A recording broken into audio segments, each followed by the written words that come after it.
had just moved up to Eugene. I'd been just growing up in the middle of nowhere, side of a hill, homeschooled, very little contact with the outside world, and I got the hell out of there when I was like 15, and I moved up to Eugene, and me and my sister, I was staying with her, and we saw this flyer for a punk rock show at Icky's Tea House, and it said the show was on Father's Day, and so it said on the flyer, it's $2 to get in, but it's free if your dad's dead.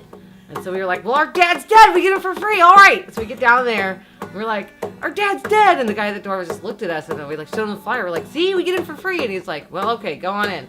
And so we go in or whatever, but we're hanging out in the parking lot, before the show's starting, because they always start late, but we didn't know that. And this kid named Kid was like flirting with me, and I've never really been flirted with, and I don't think I was prepared for being flirted with. I still liked frogs better than boys, And so this kid's like flirting with me, and at one point I started like backed up against this table. I don't know if they had a rummage sale out there, or if there were some tables. I started backed up against this table, and he was like almost trying to like climb on top of me onto the table, and I just was like, this is really gross, and this guy's drunk, and I don't like this at all, So I went inside and went to the show, and we did our whole show thing, and when it was over, me and my sister, we had these like little BMX bikes that we borrowed from the ladies' kids that we were staying with, and so I told my sister we were leaving, and I was like, this kid, like, I don't like the way he was treating me, and I didn't know anything about feminism or punk rock or any of this stuff. I just knew that I didn't like the way he made me feel. And so I was like, I said, like, at the last minute when we were leaving, I said, Amy, stand right there with my bike. Get on your bike, hold my bike. I'll be right back. So I go back across the street. I was like over at the alley across from Icky's Tea House, And so I said, stand right here. So I went back across the street, and I was like, hey, kid, I saw something really cool in the alley over here. Come here. I was like, come down the alley with me, Let's go check this out, So we get to this place where there's like a little fence, and then it cuts in. There's like a garage there, and so I like pushed him up against the fence and started to kiss him, and then but before I even really started kissing him, I just kneed him right in the crotch, and then he kind of came down, and I punched him in the face.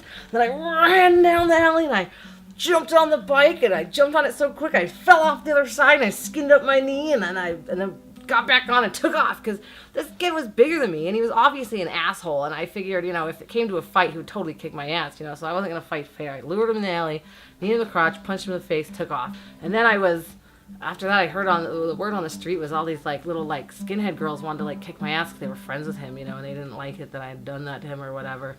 And so I was kind of scared to go downtown for a while, I just kind of stayed at home, and I was kind of nervous. But I went to this other show, and I met this kid Pat and Brenton and his friends, and then I told them about that story. I was like, oh yeah, I'm kind of nervous to be down here because these girls kind of want to kick my ass or whatever, and they were like, well, why? And I told them about what happened. They were like, oh, we hate that kid. He always beats up his girlfriend. I'm like, that's awesome, So then I felt a little bit safer walking around, because at least some people thought that kid was a dick too, And so and I was like, well, screw those dumb girls. These guys got my back. It was awesome. Coming of age in Eugene in the 90s. You crashed. Yeah, I already talked about that. You did? I jumped on the bike and I fell off the other side and skinned my knee, I said. You want me to go over that again? No. I ran down the alley. Okay. I was running down the alley where my sister was standing there holding the bike. And I ran, I was hauling ass, didn't slow down, just jumped on the bike.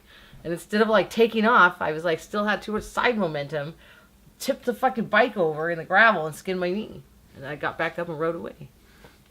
Did you miss that part? I did. I mean, to be honest, I've had so many other knee bashings since then that those scars are probably just covered up with other scars at this point, but it's, my knees are still scraped up, so it counts, right?